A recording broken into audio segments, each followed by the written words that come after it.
गिरफ्तार drug dealer अनमोल उर्फ पिंकी की जान को खतरा। कत्ल केस में मुलजिमा को आज सेंट्रल जेल कराची में पेश किया जाएगा। बगदादी पुलिस मुलजिमा को सिटी कोर्ट की बजाय सेंट्रल जेल लेकर जाएगी। सिक्योरिटी खदशात पर समात जेल में कायम अदालत में होगी। कत्ल केस पर मुलजिमा के जिस्मानी रिमांड में 2 रोज की तौसी की गई थी।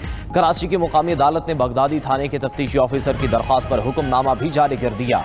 दूसरी तरफ बगदादी थाने के लॉकअप और बाहर सिक्योरिटी मुकम्मल high alert. 1 SP, 2 SDPOs, 3 SHO समेत 40 एहलकार तैनात। लेडी पुलिस एहलकारों की 24 घंटे मौजूदगी यकीनी बनाने की हिदायत। लॉकअप और एतराफ़ में लम्हा लम्हा CCTV फुटेज मॉनिटरिंग की जाएगी। लॉकअप और एतराफ़ की छतों पर भी स्नाइपर्स तैनात। मुलजिमा को अदालत लाने के लिए और जाने के लिए खुसूसी मोबाइल स्क्वाड तश्कील दे दिया गया।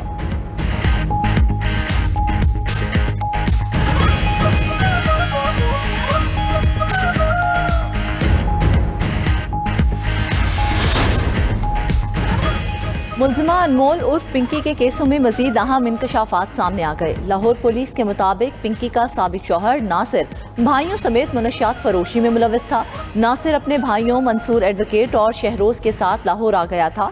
नासिर ने अपने 2 भाइयों बहनोई और दोस्त इरफान से मिलकर कोकेन का कारोबार शुरू किया। नासिर ने ही पिंकी को कोकेन बनाने का माहिर बनाया। मियाँ बीवी लाहौर और कराची समेत मुल्क भर में कोकेन सप्लाई करते। बाद में नासिर भाइयों समेत कोकेन का कारोबार कराची दे गया। पिंकी ने साबिक इंस्पेक्टर राना अकरम के कहने पर 2021 में नासिर से तलाक ली।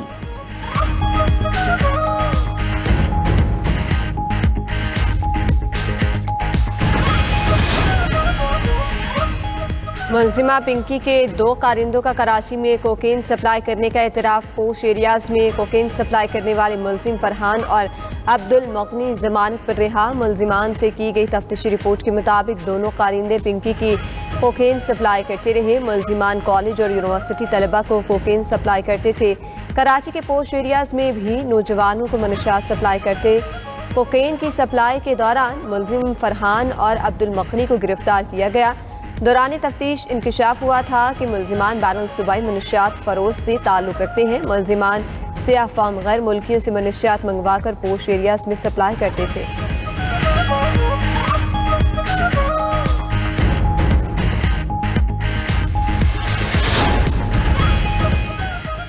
कराची में हैवी ट्रैफिक मजीद 2 जानें निकल गई। सुपर हाईवे पर गुडाब टाउन में डंपर ने पुलिस वैन को कुचल डाला। 2 एहलकार शहीद। दोनों एहलकार गुडाब थाने में तैनात थे। डंपर हैदराबाद से कराची आ रहा था। पुलिस ने ड्राइवर को हिरासत में ले लिया। ट्रॉलर ने पुलिस पैकेट पर खड़ी पुलिस मोबाइल को हिट किया।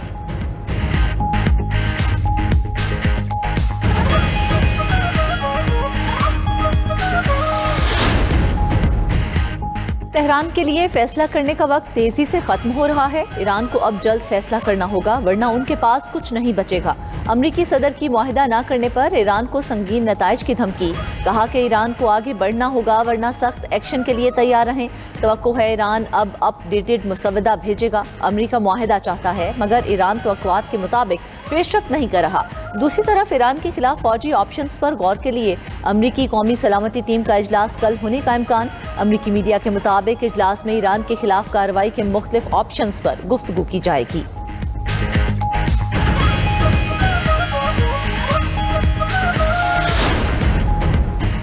अमेरिका और इजराइल की किसी भी हमाकत का सख्त जवाब दिया जाएगा। ईरानी मुसल्लह अफवाज के तर्जुमान ब्रिगेडियर जनरल अबुल फजल शिकारजी कहते हैं अमेरिका ने जंग में नाकामी की सुर्खी मिटाने के लिए कोई नया इकदाम उठाया या तो अमेरिका मज़ीद सख्त और तबाहकुन जवाब देगा। अमरीकी सदर की धमकियाँ ईरान के खिलाफ बिला इश्ताल जारहियत की मुतरादिफ हैं। इस बार खित्ते में अमरीकी मफादात और फौज को गैर मुतवक्की और शदीद रद्द-ए-अमल का सामना करना पड़ेगा।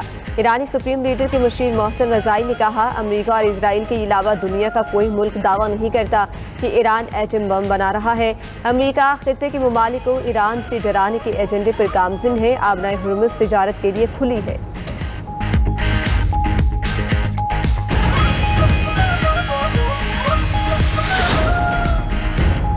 वज़ीर दाखिला मोहसिन नकवी की तेहरान में ईरानी सदर मसूद पज़ेश्कियान से अहम मुलाकात। खित्ते में जारी कशीदगी और ईरान अमरीका अमन मुज़ाकरात से मुतल्लिक़ बातचीत होगी।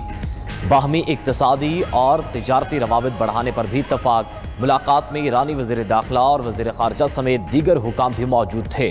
ईरानी क़यादत की ख़िते में इस्तेहकाम के लिए पाकिस्तान के किरदार और कोशिशों की तारीफ। मसूद पज़ेश्कियान बोले, अमेरिका और इसराइल के हमलों का मकसद ईरान में अदम तहफ़्फ़ुज़ फैलाना था। पड़ोसी ममालिक के ताउन और जिम्मेदारी की वजह से दुश्मन की साजिशें नाकाम हुई। वज़ीर दाखिला मोहसिन नकवी ईरानी पार्लियामेंट के स्पीकर मोहम्मद बाकिर कालिबाफ से भी मिले।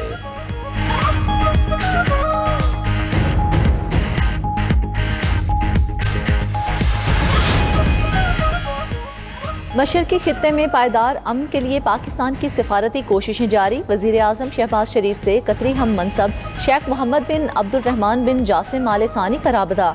दोनों रहनुमाओं के दरमियान इलाकाई और बैन अल-अक़वामी सूरत-ए-हाल पर तबादला ख्याल किया गया।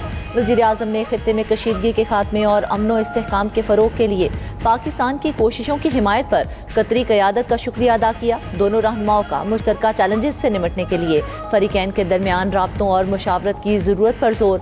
दूसरी तरफ नायब वज़ीर आज़म इसहाक़ डार का कतरी वज़ीर ममलिकत खारजा अमूर से रब्ता। खित्ते की बदलती सूरत-ए-हाल और बाहमी दिलचस्पी के अमूर पर तबादला ख्याल किया गया। इसहाक़ डार ने कहा कि पाकिस्तान खित्ते में अमन व इस्तेहकाम के लिए पुरअज़्म है।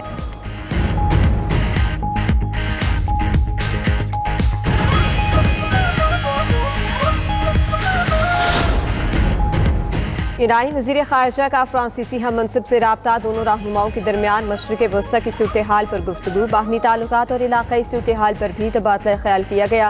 ईरानी वज़ीर ख़ारजा अब्बास अराग़ची का तुर्क हम मनसब से भी टेलीफोनिक रब्ता। दोनों रहनुमाओं के दरमियान होने वाली गुफ्तगू में मशरिक़ वस्ता की मजमूई सिक्योरिटी और ईरान और अमरीका मुज़ाकरात पर तफसीली तबादला ख्याल किया गया।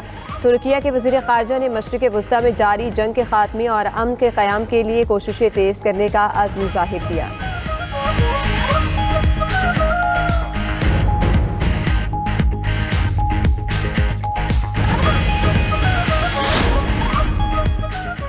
सऊदी अरब ने इराकी हुदूद से दाखिल होने वाले 3 ड्रोन्स को मार गिराया। तर्जमान सऊदी वज़ारत दिफा के मुताबिक ड्रोन्स को कामयाबी से इंटरसेप्ट किया गया। किसी भी हमले का मुनासिब वक्त और जगह पर जवाब देने का हक महफूज रखते हैं। उधर मुत्तहिदा अरब अमारात में एक बार फिर ड्रोन हमले। यूएई वज़ारत दिफा का कहना है कि 3 ड्रोन मगरबी सरहद से मुल्क में दाखिल हुए। फ़ज़ाई दिफा ने 3 में से 2 ड्रोन्स को कामयाबी से तबाह कर दिया। तीसरा ड्रोन बरका न्यूक्लियर पावर प्लांट के अंदरूनी हिस्से के जनरेटर से टकराया, जिससे आग भड़क उठी।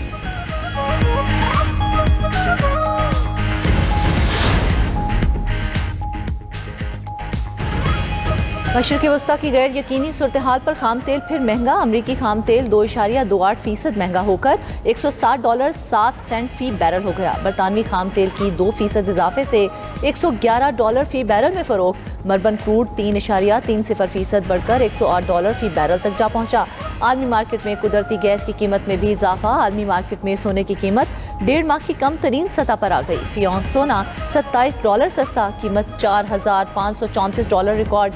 एशियाई स्टॉक मार्केट्स में भी मंदी का रुझान। पाकिस्तान स्टॉक एक्सचेंज कारोबार के दौरान मनफी जोन में चली गई। 100 इंडेक्स में 1000 से ज़ायद पॉइंट्स की कमी रिकॉर्ड। जापान, हांगकांग और ऑस्ट्रेलवी मार्केट्स में गिरावट। जनूबी कोरिया और ऑस्ट्रेलवी इंडेक्स में मामूली इजाफा रिकॉर्ड किया गया।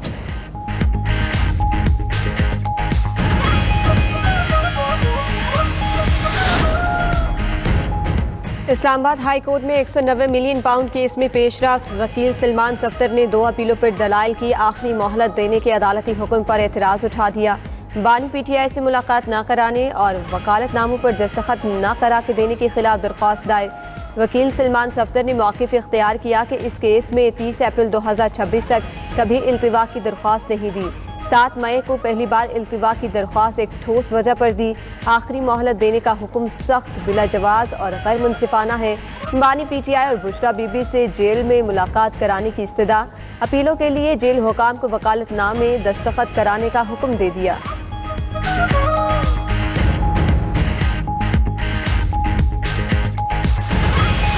सऊदी अरब में माह ज़िलहज का आगाज़। फरीज़ा हज की अदायगी 25 मई से शुरू होगी। हज का रुकन आज़म वक़ूफ़ अरफ़ा 26 मई को अदा किया जाएगा। सऊदी अरब, पाकिस्तान समेत बेशतर ममालिक में ईद उल अज़हा 27 मई बरोज़ बुध को होगी। ईरान, तुर्की, Indonesia, Malaysia, Oman, Tunis, England और ऑस्ट्रेलिया में भी ईद 27 मई को मनाई जाएगी। बांग्लादेश, भारत, ब्रुनाई और जनूबी अफ्रीका में ज़िलहज का चांद नज़र न आया। इन ममालिक में ईद 28 मई बरोज़ जुमेरात को होगी।